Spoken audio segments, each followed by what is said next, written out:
Наурыз бағдарламасы 10% қалып, дайын пәтерді ипотекаға алуға болады. Бұл туралы отбасы банкінің төрағасы Ләззат Ибрагимова айтты. Біріншіден, көптеген сатып алушы үйді дайын күйде алуды қалайды. Өйткені жөндеу жұмыстарына шығын көбейіп кетеді.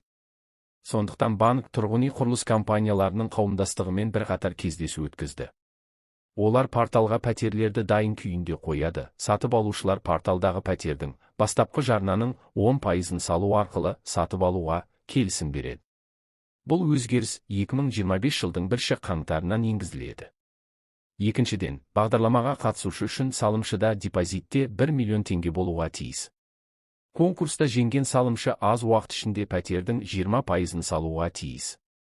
Қазір 2,5 мыңнан астам өтініштің 39%-ында ғана пайыз болатын жарна бар. Сондықтан 2025 жылы бағдарламаға қатысушылардың депозитін 2 миллион теңге болуын ұсынамыз. Бұл бағдарламаны іске асыруды тездетеді, деді Ләззат Ибрагимова.